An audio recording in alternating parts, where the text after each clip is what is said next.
एक समय थियो जब बजारमा प्रचारको नाममा मानिसहरू माइक बोकेर गाडीमा चिच्याउँदै हिँड्थे, दसैँ अफर, छुट अफर भन्दै।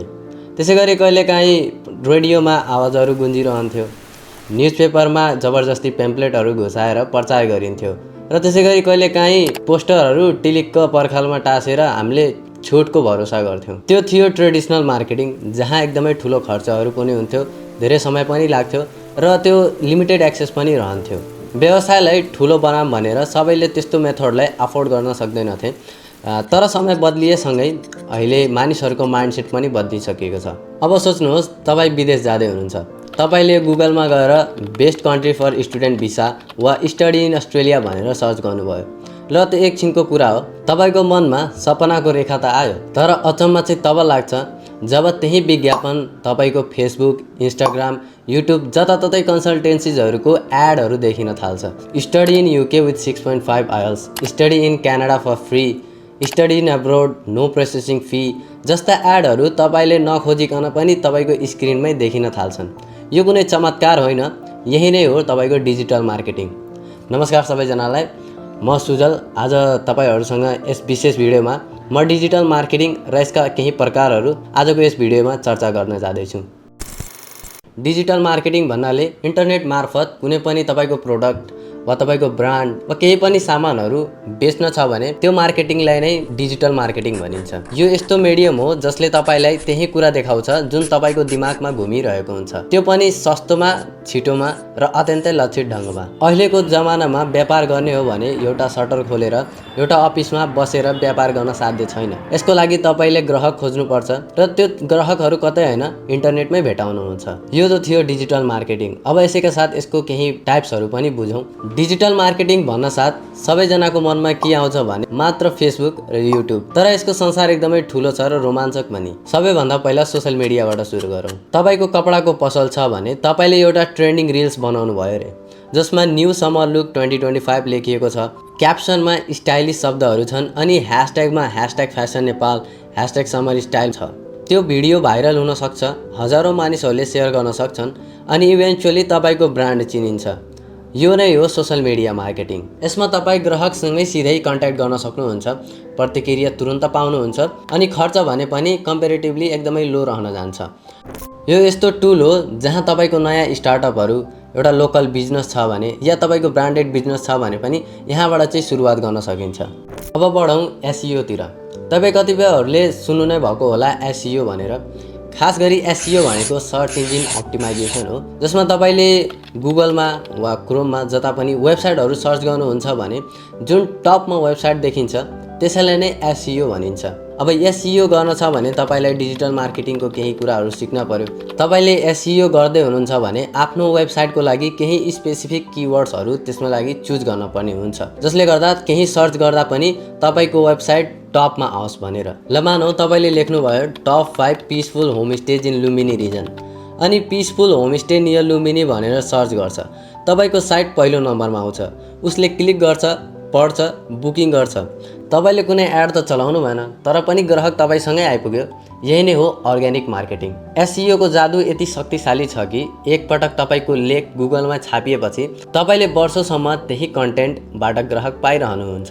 यहाँ पैसाभन्दा बढी चाहिन्छ पेसेन्स, कन्टेन्ट क्वालिटी अनि सर्च गर्ने बानीलाई बुझ्ने दृष्टि। तर सबैलाई पेसेन्स त कहाँ हुन्छ र? कति बेला तुरुन्तै नतिजा पनि चाहिन्छ र त्यसको लागि प्रयोग हुन्छ गुगल एड्स, जसलाई कि पे पर क्लिक वा पिपिसी पनि भनिन्छ। मानौ तपाईँ क्यानाडा स्टडी भिसामा कन्सल्टेन्सी चलाउनुहुन्छ अरे। तपाईँले गुगलमा एड राख्नुहुन्छ जसमा लेखिएको छ Canada PR with IELTS 6.5 apply now. कोही विद्यार्थीले सर्च गर्छ क्यानाडा स्टडी भिसा प्रोसेस र उसले तपाईँको एड टपमा नै क्लिक गर्छ, तपाईँको साइटमा पुग्छ अनि फर्म भरिदिन्छ। अब तपाईँले त्यही क्लिकको लागि 10 देखि 15 रुपियाँ गुगललाई तिर्नुपर्ने हुन्छ, तर तपाईँले पाउनुभयो एक सम्भावित ग्राहक। यो एडको खासियत हो, तपाईँले पैसा यतिकै खर्च गर्नु हुँदैन, केवल तब मात्र जब कोहीले तपाईँको एडमा क्लिक गर्छ र यही नै हो पिपिसी वा भनौँ न पे पर क्लिक। अब कुरा गरौँ इमेल मार्केटिङको। जुन अलिकति पुरानो भए पनि अत्यन्तै प्रभावकारी छ, खास गरी रिमार्केटिङको लागि है।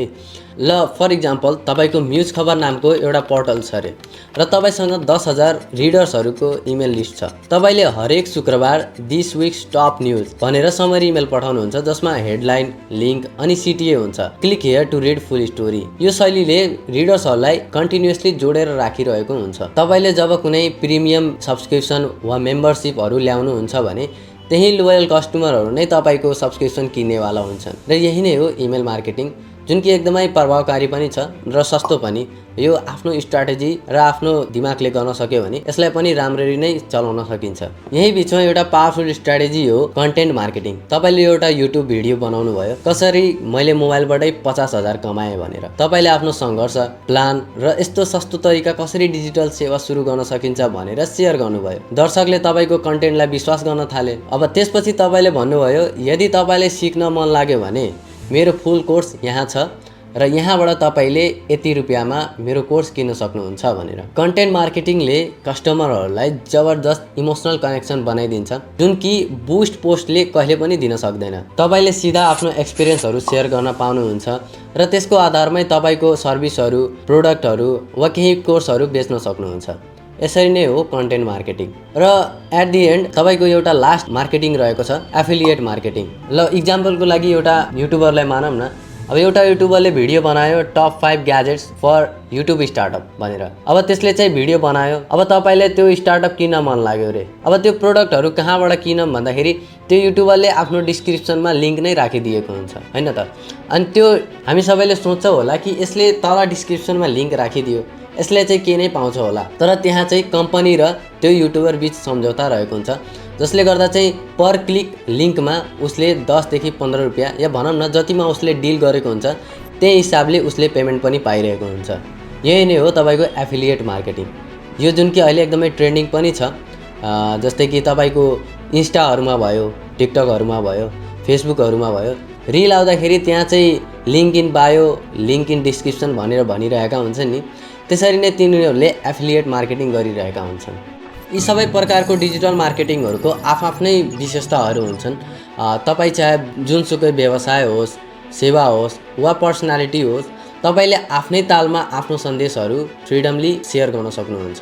कोही चाहन्छ सस्तो टार्गेटमा एड, कोही चाहन्छ एसइओबाट फ्री ट्राफिक, कोही चाहन्छ कन्टेन्ट मार्फत लिड्स, अनि कोही एफिलिएटबाट प्यासिभ इन्कम। हरेक प्रकार तपाईँको स्टाइल, अडियन्स र बजेट अनुसार काम गर्न सक्ने हुन्छ। अब तपाईँ सोध्न सक्नुहुन्छ, यो डिजिटल मार्केटिङ कसरी यति पावरफुल हुन पुग्यो त? किन सबै यता लागेका छन्?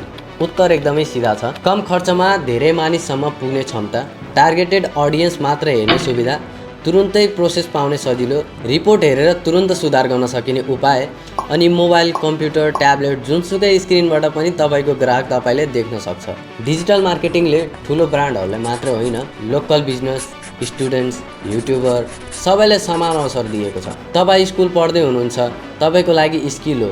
व्यापारी हुनुहुन्छ, तपाईँको लागि टुल हो। युट्युबर हुनुहुन्छ, तपाईँको लागि अडियन्स गर्ने एउटा जरिया हो। इभेन्चुअली यति भन्न चाहन्छु कि डिजिटल मार्केटिङ अब कुनै अप्सन होइन, यो चाहिँ अब मेन्डेटरी एउटा निड नै भइसकेको छ। जुन व्यवसाय, ब्रान्ड वा व्यक्ति डिजिटल प्लेटफर्ममा छैन ऊ समयको पछाडि छ।